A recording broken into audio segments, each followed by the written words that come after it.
जय सेवा प्रिय सगाजनों, मेरा नाम है अवचित राव सयाम और आप सुन रहे हैं वीर बाबूराव सेडमाके की प्रेरणादायक कहानी मेरी जुबानी। इस कथा के दूसरे भाग में हम बाबूराव के जीवन को गहराई से जानेंगे। साथ में ये सफ़र हमें बताएगा कि कैसे उन्होंने अपने विचारों और कर्मों से एक स्वतंत्रता आंदोलन को नई दिशा दी। ये कथा आधारित है तिरुमाल पुरुषोत्तमजी सेडमाके की प्रसिद्ध पुस्तक 1857 के स्वाधीनता वीर बाबूराव पुल्लीसुर बापू राजगोंड पर। तो बने रहिए और जानिए उस वीर की यात्रा जिसने देश के लिए अपना सर्वस्व न्योछावर कर दिया। महाराष्ट्र के गढ़चिरौली ज़िले का एक छोटा लेकिन ऐतिहासिक महत्व का गांव मोलमपल्ली उर्फ किश्तापुर। यह स्थान घने जंगलों और वेणा नदी के शांत तट के बीच स्थित है। इसके चारों ओर ऊंचे पर्वतों और घने हरियाली ने इसे स्वर्गीय रूप दिया है। लेकिन यह गांव केवल अपनी प्राकृतिक सुंदरता के लिए नहीं जाना जाता, बल्कि यह उस वीर की भूमि है जिसने भारतीय स्वतंत्रता संग्राम के इतिहास में अपना नाम अमर कर दिया। वीर बाबूराव सेडमाके। बाबूराव के पिता पुल्लीसुर बापू सेडमाके मोलमपल्ली उर्फ किश्तापुर के ज़मींदार थे। उन्होंने अपनी ज़मींदारी को कुशलता और न्याय के साथ चलाया। अपने 4 पुत्रों में से बाबूराव सबसे बड़े और सबसे अलग थे। बचपन से ही उनके स्वाभिमानी स्वभाव और साहस ने उन्हें दूसरों से अलग कर दिया। पुल्लीसुर बापू ने यह महसूस किया कि उनके बड़े बेटे में असाधारण नेतृत्व क्षमता है। इसी कारण उन्होंने अपने बच्चों को स्वतंत्र और आत्मनिर्भर बनाने का प्रयास किया। बाबूराव का बाल्यकाल उन मूल्यों से समृद्ध था जो उन्हें अपने पिता और बुजुर्गों से प्राप्त हुए, लेकिन उनके भीतर कुछ अलग ही ऊर्जा थी। यह ऊर्जा केवल अपने परिवार या ज़मींदारी तक सीमित नहीं थी। यह थी अपने देश की गुलामी को ख़त्म करने की।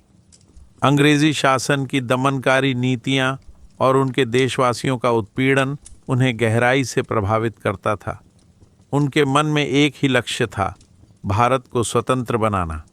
बाबूराव के जीवन का एक और महत्वपूर्ण पहलू था उनका विवाह। यह केवल व्यक्तिगत जीवन का हिस्सा नहीं था, बल्कि उनके राष्ट्र प्रेम और कर्तव्य भावना को और मजबूत करने वाला कदम साबित हुआ। उनके पिता ने उनके लिए एक उपयुक्त साथी की तलाश की, राजकुंवर। वह आंध्र प्रदेश के आदिलाबाद ज़िले की चेनूर ज़मींदारी के ज़मींदार की पुत्री और बाबूराव के मामा की बेटी थी। ये विवाह न केवल सामाजिक परंपराओं के अनुरूप था, बल्कि ये 2 विचारशील और प्रतिबद्ध व्यक्तियों का मिलन भी था। जब बाबूराव और राजकुंवर का विवाह संपन्न हुआ, पूरे गांव में खुशी का माहौल था। हर दिशा में गोंडी गीत और वाद्य यंत्रों की मधुर ध्वनियां गूंज रही थीं। यह विवाह समारोह केवल एक पारिवारिक आयोजन नहीं था, बल्कि यह गांव की संस्कृति और परंपरा का प्रतीक था। राजकुंवर केवल एक आदर्श पत्नी ही नहीं थी, वह बाबूराव के जीवन की सच्ची साथी और उनकी सबसे बड़ी प्रेरणा भी बनी। विवाह के बाद बाबूराव ने अपनी पत्नी को अपनी जिम्मेदारियों और सपनों के बारे में खुलकर बताया। उन्होंने स्पष्ट किया कि उनके लिए देश की आज़ादी सर्वोपरि है। राजकुंवर ने न केवल उनके विचारों को समझा, बल्कि उनके हर कदम पर साथ देने का वादा किया।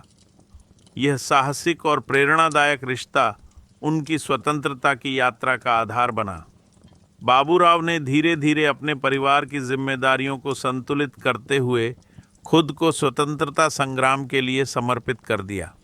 राजकुंवर ने अपने पति को हर संभव सहायता दी ताकि वह बिना किसी बाधा के अपने लक्ष्य की ओर बढ़ सके। उन्होंने न केवल अपने घर की जिम्मेदारी संभाली, बल्कि अपने सास ससुर की सेवा भी पूरी निष्ठा से की।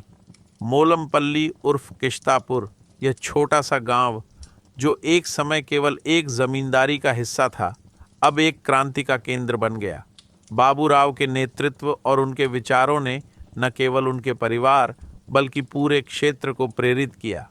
उनका संघर्ष और बलिदान स्वतंत्रता संग्राम के लिए एक महत्वपूर्ण योगदान बना। बाबूराव सेडमाके की कहानी न केवल एक व्यक्ति के संघर्ष की गाथा है, बल्कि यह उन आदर्शों और मूल्यों की प्रतीक है जो हर भारतीय के लिए प्रेरणा है। उनका जीवन हमें सिखाता है कि अगर इरादे दृढ़ हों और साथ देने वाले साथी हों तो कोई भी बाधा बड़ी नहीं होती।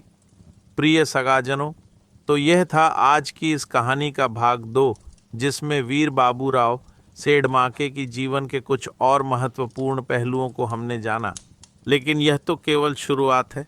आगे के भाग में वीर बाबूराव सेडमाके के जीवन के और महत्वपूर्ण पहलुओं को जानेंगे।